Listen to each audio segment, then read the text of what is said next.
First Watch now. What you need to know from the Cochise County Sheriff's Office. Hosted by Cochise County Public Information Officers Carol Kappas and Grady Butler. First Watch on 92.3 KWCD. And it's brought to you by Sulphur Springs Valley Electric Cooperative, giving you an inside look into your sheriff's office. I'm Grady Butler, and with me is Carol Kappas. Oh, she's not here. And Sheriff Mark Daniels. Good morning. Hello, everyone. You said that with such big habits. It's just a habit. It is habit because she's always here. She's always here, but she's in Tucson. Couldn't make it. I talked to her last night, and I get to sit in her producer chair when she's not here. I know you love that chair. I do. Well, I got the old one here, but it works. It works. So we will miss Carol, but she'll be back with us next week. So let's talk about, first of all, Cochise County football, and let's catch up with last week, and then we'll talk about tonight. Exciting game for Buena last week. Buena, like I said, call it the miracle team, whatever you want to call them, but they have a team, a lot of heart. They actually, the game was still, people were leaving the stadium over at George Loveless Field there at Buena. The fact is, the Colts, Catalina Foothills had them beat. And some miracle plays, and I say it, miracle plays brought them back in the game with less than a minute to go, and they won it. They won it with a 4-second to go in the game, touchdown. Exciting game. That's what you paid the $3 for. $3, people, is what I'm saying. $3. Watch this. But good. It brought Buena to 3-0. Congratulations, Coach Thomas and his staff and the players. And tonight they're going to Tucson High.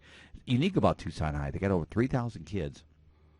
They've dropped back from the 6A to the 5A, so they're playing Buena. They're 1-2. They're a struggling program. New coach up there, but he's putting it back together. I wouldn't discount Tucson High. I think Buena will beat them, but don't discount them. That should be a pretty good game tonight. And what was neat about last week's game is I was talking to Coach Williams, and he said that people actually started leaving the stadium because they thought, well, that's over. Yeah, they did. In fact, Jeff and I were like, okay, well, wow, how did Buena lose this? Buena did everything they could to keep Catalina Foothills in that game. Now, Buena was the better team. The better team won, no doubt about it, so don't read me wrong on that. But Buena kept them in the game, and Buena, like I said, miracle, they brought it back, but it just flared up the confidence for those football players and Coach Thomas. So they're coming in with a lot of enthusiasm playing tonight. I think they're going to go 4-0. That's my prediction. But we're going to be tonight in Tombstone. We thought it was Wilcox. I'm not sure what happened. I read the paper this morning. I'm going to give them creds that we're wrong and they're right, that they're playing Benson. Benson 2-2. Not the what a change in times. Where Tombstone, I think they've been beat. They haven't beat Benson the last 19 games only twice. Tombstone sitting at 3-0 right now. Benson 2-2, not having the season. A new coach. In fact, Benson's coach that built the program over there is with Buena. He's the one of the assistant coaches, Chris Dennerman, good guy. So, again, it should be a good game tonight. See if Tombstone can go 4-0 also. So, a little change in tide here in Cochise County football. Well, let's talk about another fun thing before we get into our real serious stuff. The dog Henry, he's been like almost viral on our Facebook page. He's gone all over the country. Yeah, we've made Henry famous. I mean, here's Henry, the dog that was found out on Skyline by my wife and I, walking down the off-ramp. Here's a 13-year-old dog, I believe he is, half blind, if not blind. His eyes were so bad that day. I mean, he was in bad shape. The lady that left him there, he was in bad shape. So when we found him, I mean, how he survived as long as he did. It's amazing with the traffic, 75 miles an hour, on and on. But he's become a county hero. He truly has, for all the right reasons. I embrace this little guy. So we got him back. He was chipped.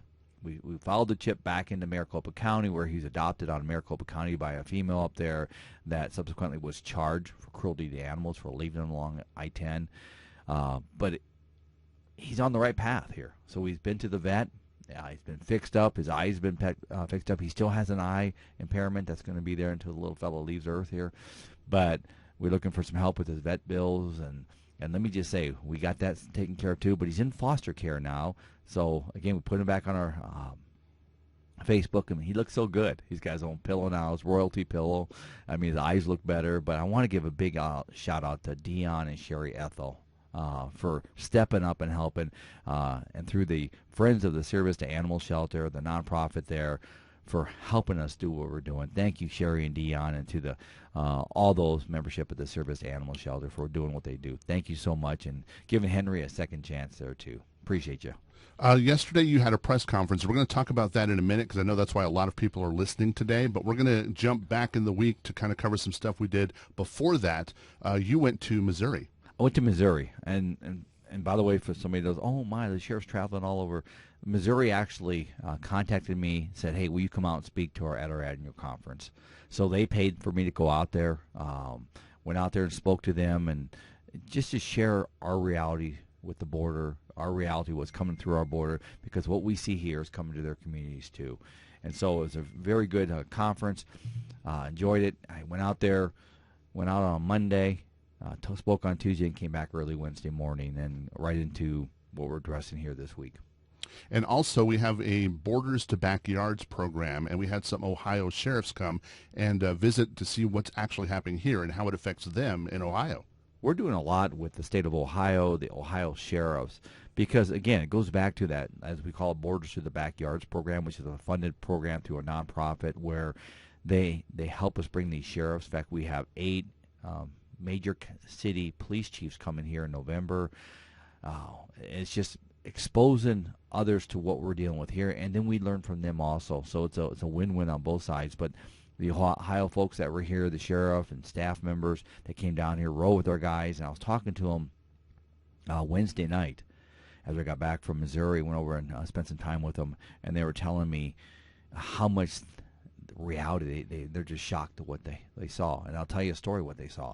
So they're riding with my interdiction team. The team made a traffic stop. One of the stops they made, not the Mini, but one of the stops they made, they had a driver out of Colorado smuggling. In the back seat was 4 migrants that came out of the brush with their camouflage still on, the brush all over them and stuff, typical what we see. But what was alarming to them, this is sadly tradition for what they're seeing now, normal. But in the front seat, the deputy caught something out of the corner of his eye. A 12-year-old was under with the floor well of the passenger seat, stuck down there. Now, he didn't come out of the brush. He was well-dressed, well-groomed, and was not related to anybody in that car. And he would not talk to the deputies. He was so petrified. Grady, I'll just tell you, and the viewers, I'll just tell you this morning, that's called human trafficking.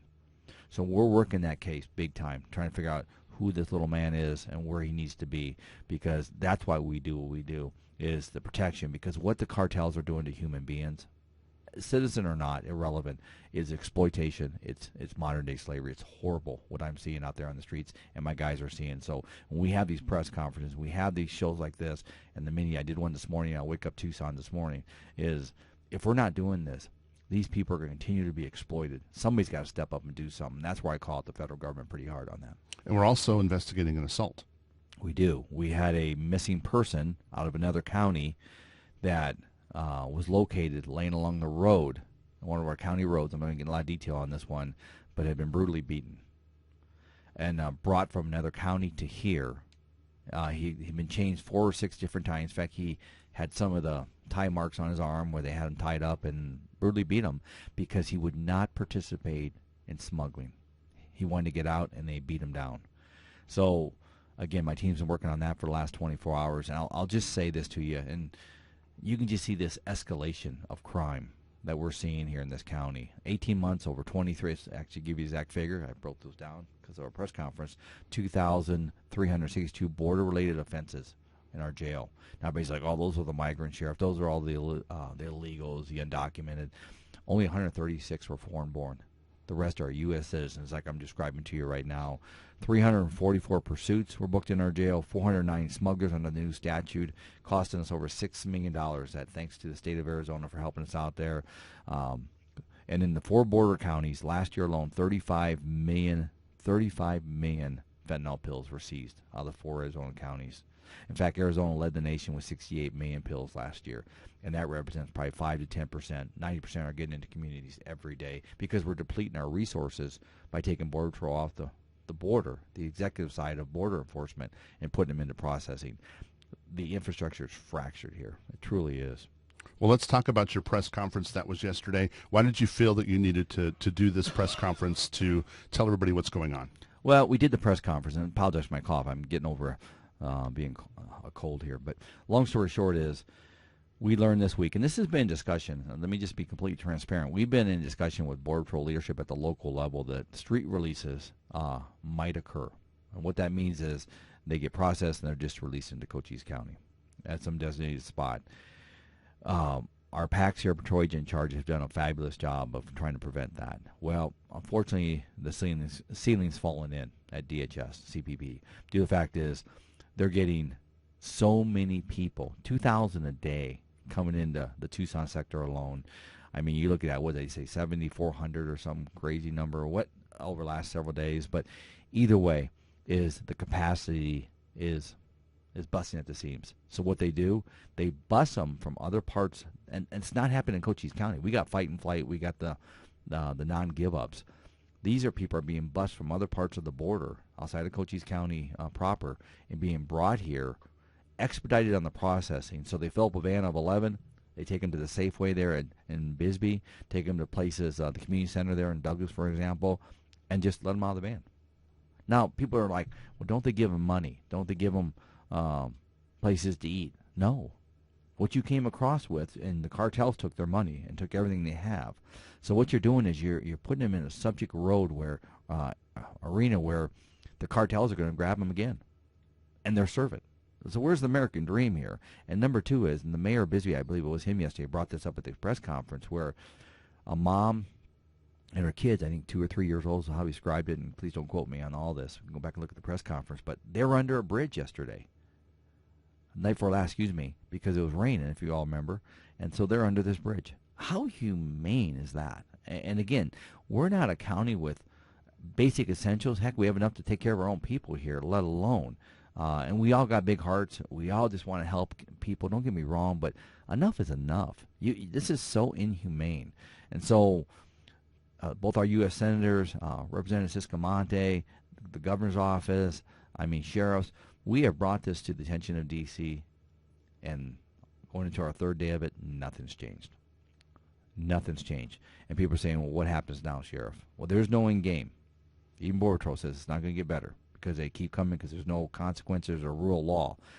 By the way, the law states if you come across our border illegally, besides an undesignated spot, you go to a port of entry and want to claim credible fear, that's a legal process. You come across the border illegally into a desert area, you're automatically supposed to be expelled from the country. That's being set aside. If we just follow the rule of law and put some consequences back into our border security, which is being neglected, and immigration, we could actually fix this. But right now there's no will to do that. So it's not going to get better. Where do we go from now? That's the big million-dollar question. I don't know, because right now, and I'm going to say it to your viewers, I'm going to say it everywhere I go, intellectual avoidance with abandonment with intended consequences is what we're doing. D.C. knows what they're doing. Congress knows what they're doing. Not all of them. There's people that oppose this too. But right now the majority is allowing this to happen, and I blame both parties. I blame the president. I blame the secretary. This is ridiculous to do what you're doing to our borders. And dig in a little bit on the difference between someone crossing illegally and getting smuggled versus surrendering and then getting paperwork to stay in the United States. Kind of explain that situation. Well, probably 90% of the people, probably 95%, this is a mark percentage, come across illegally. They're just coming across. The cartels control that, and that's the biggest thing, Grady. People aren't just walking up to the border and saying, hey, let's jump over here. That's cartel funded. I was told through some media that did a lot of research on the south side that just to come into the Sonora region, south of Cochise County, they have to pay $1,200. Even before that, they're processed to become smuggled into Cochise County and state or our country. So that just shows you this is all about greed and violence. And anybody sets it aside to some other opinion, then they don't know the real border. I mean, there's not an expert that works on this border, and I yield to my Border Patrol experts on that, not Mark, not me, that this is cartel-driven. They're controlling what comes across that border. Where's the country of Mexico in this? They know what's going on, but it's a cultural acceptance there. So the cartels are running what comes across this border. I can take you down right now and show you 2 or 3 scouts sitting on the border watching us in Mexico, and nobody touches them. They've been there for years, and nobody touches them. That's cultural. Put me a scout on the U.S. side, we're going to go after them, because we're not going to accept that, at least not in Cochise County. But the bottom line is they're coming across illegally by the cartels. There is no consequence for that. Besides, you get to stay. And so when they surrender and then they're brought here to be processed, they get paperwork to stay here, and they're technically legal at that point. They are, and there's nothing we can do. There's nothing the people can do. And I know there's all this. Let me just say, I respect the concern, whether it's a humanitarian concern, whether it's a public safety concern. I 100% respect that. But we also have to work within the authority of the laws. If I go out and start breaking the law, then I'm no different than anybody else out there. The law states once they get that piece of paper, they can legally stay in this country. The question is the two paths. How do we get them to logistical resources and get them where they want to go? I didn't make the decision to keep them here, folks. Don't blame me for that.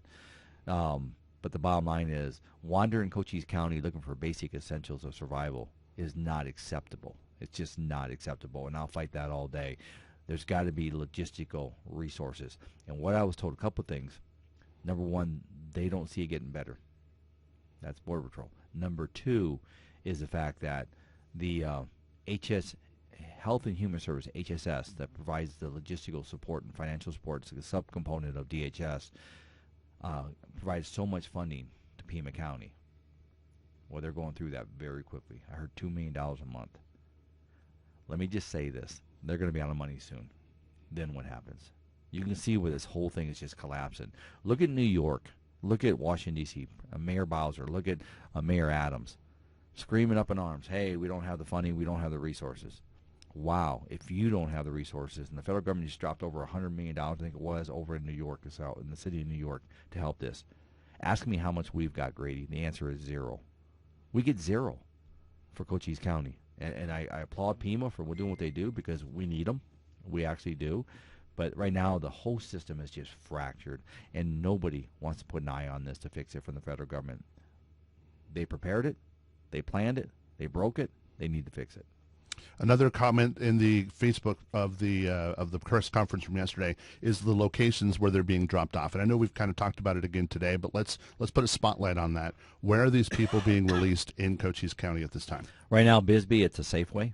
That might change. There was some challenges to that. It brought up in fact, one of the media individuals brought it up about, I don't even know what media it was, brought it up about dropping them off Safeway. That's also a bus stop. So I see that changing. I know it's a business plaza, very publicly attended. In Douglas, it's the community center in Douglas where they drop them off. Now, there's a couple of churches in Douglas that have stepped up to do some humanitarian stuff. Again, no reimbursement by the federal government. This is just pure big-hearted kindness.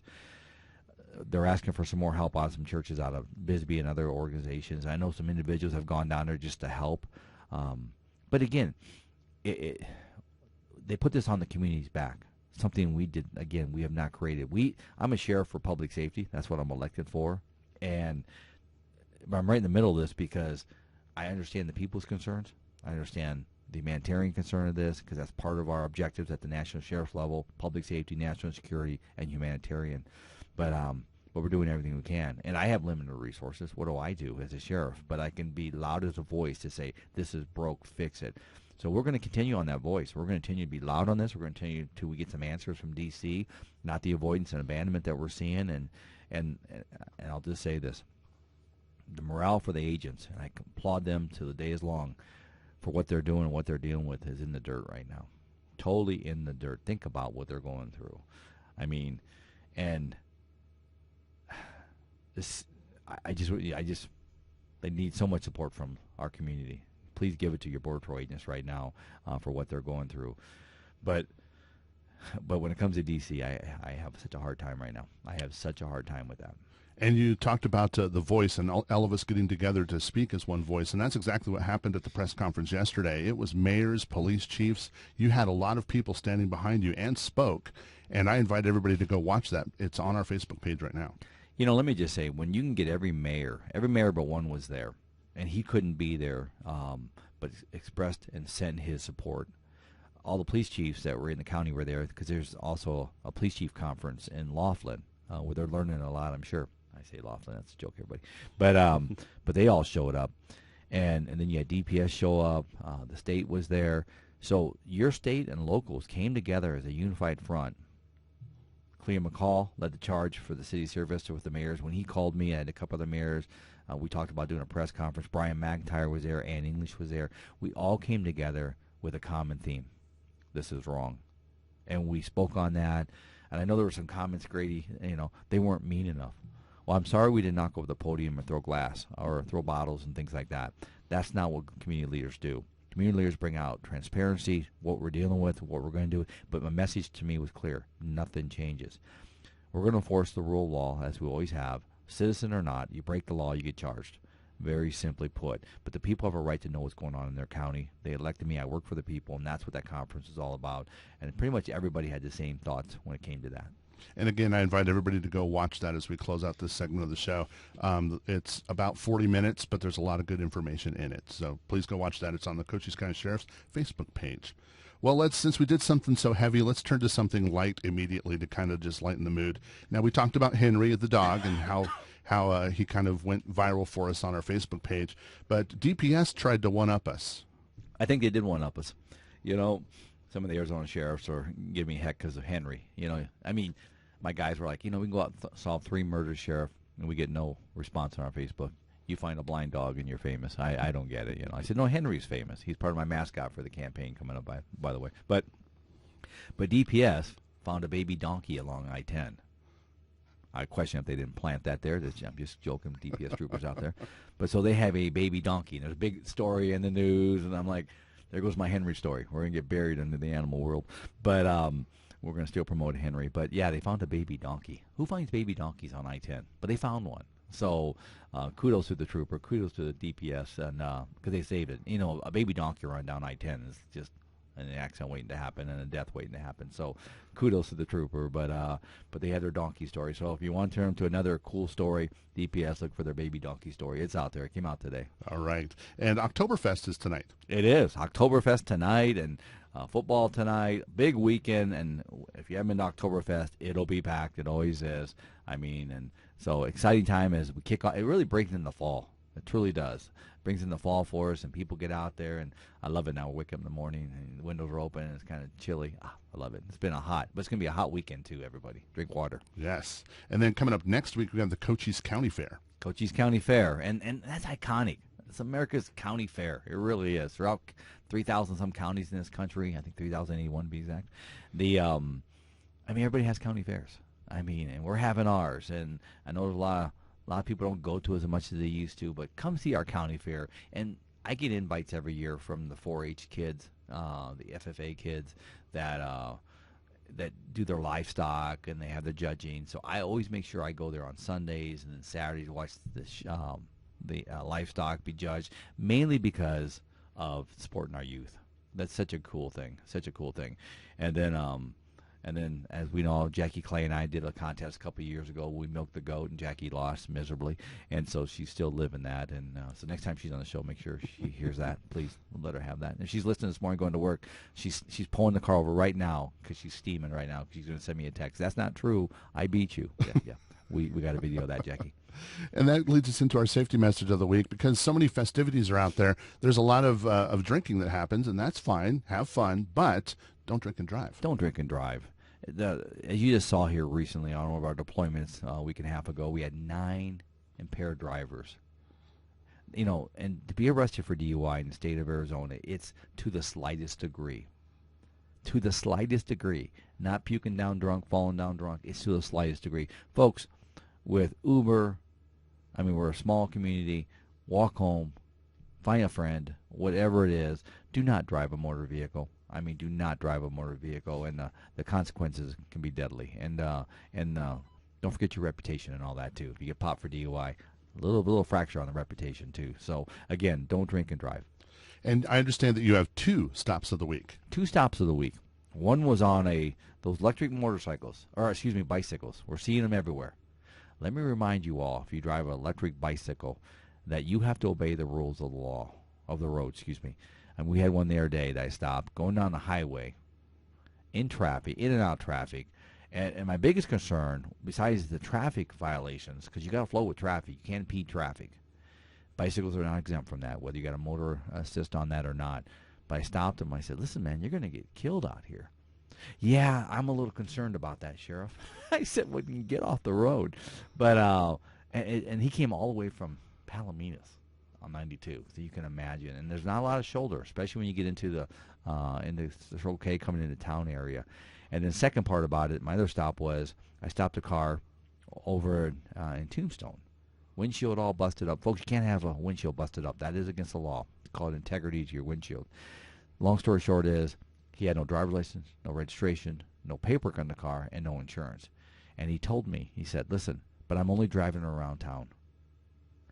Folks, there's no exclusion in the state of Arizona that you can drive an unauthorized motor vehicle anywhere in the state. That means cities, back roads, county roads, state highways. It's all relevant. You cannot do that. So he received several violation tickets, probably over $1,000, $2,000. And we'd rather have you go pay your registration, pay your insurance, get a valid driver's license, than pay your violations through the courts. But if you fail to do it, we will write you. This guy got several tickets and stuff. He was from out of state too, but he'd been here for several months, so he knew.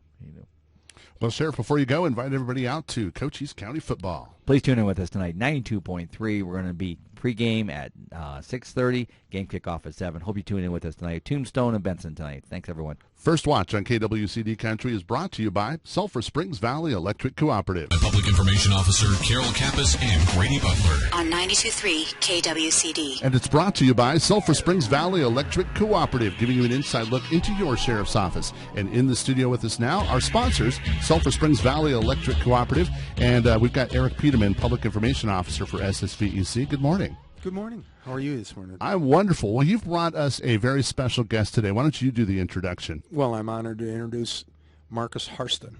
Marcus has been with the cooperative for more than 20 years, 22 years, and he is our Vice President of Marketing and Communications. Many people who listen will remember Jack Blair.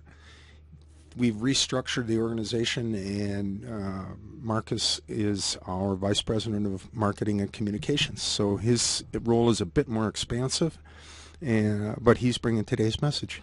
All right. Well, welcome to the studio, Marcus. You've been here many times before, but welcome and congratulations with your new position. All right. Thank you. Thank you for having me today. You bet. Get real close to that microphone. First, I want to ask. I'm going to give you a test since this is your new position. Tell us, the difference between a cooperative and a just another electric company. What makes you guys different and special? Well, the biggest thing that I can tell you is our mission. Our mission for the cooperative is to provide safe, reliable, and affordable electricity.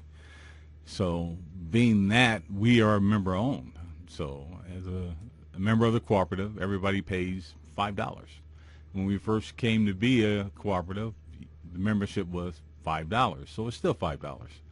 And with that, you are a member. At the end of the year, there are dividends or capital credits that go back to our members, and that's the big difference. For-profit would be those people who are investors. We get all the money, and that would be it. So we're just not customers. We have members. And I am a member, and I've gotten money back, so I think that's an awesome program and a plan, and I appreciate SSVEC, so thank you. But think about all the programs that we manage, too. Yes.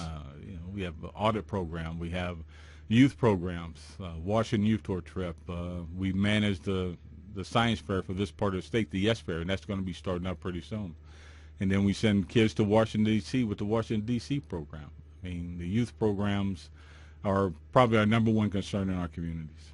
And what's neat about Sulphur Springs Valley Electric Cooperative is the community knows that. The community knows that you're behind them, and you guys support so many little things to big programs like those, but even all the little stuff, including this show. And Sheriff Mark Daniels just left, and he was, just overjoyed, saying thank you for doing this, because he loves this show to get out to the community, and that's what SSVEC is all about.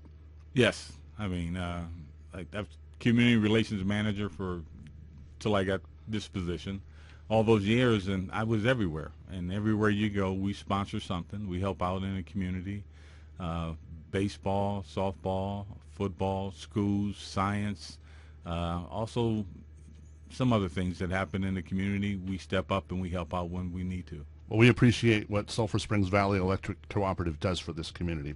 Well, let's talk about why you came here and the Arizona Corporation Commission. You've got a pretty cool announcement for that. Oh, yeah. Last year we had helped out with APCO, Arizona Electric Power Cooperative, with an initiative to get a couple of natural gas quick starting units.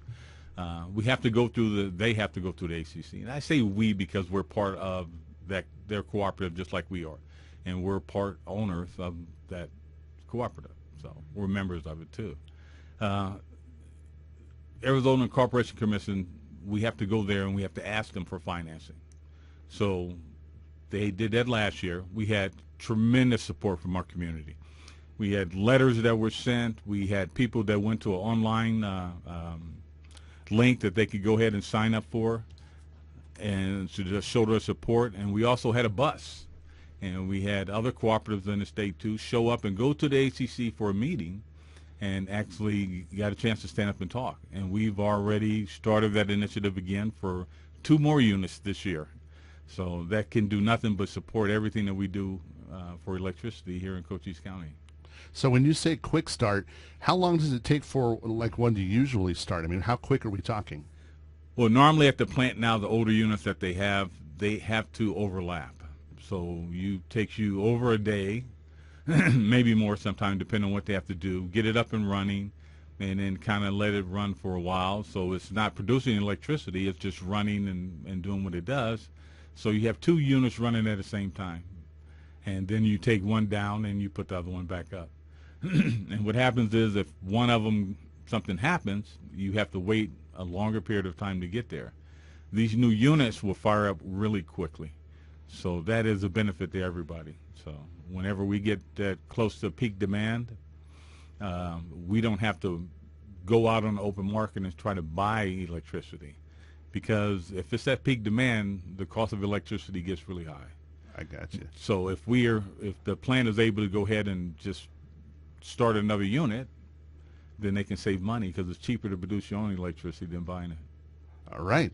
Well, let's go to the next topic we've got now. This sounds kind of interesting. You're going to implement a text messaging program. Tell us about that. Well, last year we stood up our outage management system on our website. And what that does is it lets everybody know that you can go in and take a look and see if we have any outages or any problems that are going on. And you can actually click on one of the dots that are on there at ssbc.org and go to the outage section. And you can actually see what's going on, if it's being investigated, if they're working on it. And then also, depending on when it is, they can give you an actual time for a restore. Well, we want to take one more step further than that. And I'm not going to throw anybody under the bus, but this morning I got up and my internet wasn't working. So first thing I thought about is trying to go restart my router and everything else. But then I thought about it, and I just kind of switched my phone over to cellular, and then I looked up my account, and I noticed that in my inbox there was a message just saying that there was maintenance being done, and it would be back on around 6 o'clock. Well, wouldn't it have been nice to receive a text message, and I could have read that and known that I wouldn't have to go check my router. Well, that's the system we have for electricity right now. So depending on where you live at, and it's isolated, those people who have cell numbers that are on their accounts will receive a text message. And that text message will let them know that if their power is out. For a lot of people, that is important. If you have aquariums, you have elderly people, you have emergency equipment, medical equipment in your home. If you have dogs at their home, if it's hot or if it's cold outside. You might want to know this. If you're on a trip, you really want to know this. Have somebody go back to your house, check and make sure everything is cut back on. So this system is just another evolution of where we're going for our future. And is that active now, or is it coming soon? It's coming soon. Starting next week, we'll start promoting it and letting everybody know that's going to happen. I mean, there's a lot of scammers out there, so you see text messages come from all over the place. So we're trying to let people know that you're going to get that text message in about 2 weeks. All right. Well, we appreciate SSVEC coming in and talking to us today. And is there anything else you guys would like to add before you leave this morning? Well, only thing that I would say is that this whole project that they're doing with the quick fire units, the generation, is kind of important. It's kind of important because it's for all of us. What we're doing today will affect tomorrow. There's a lot of different things that are going to change in our infrastructure. There's a lot more demand for electricity, even though we try to get people to save.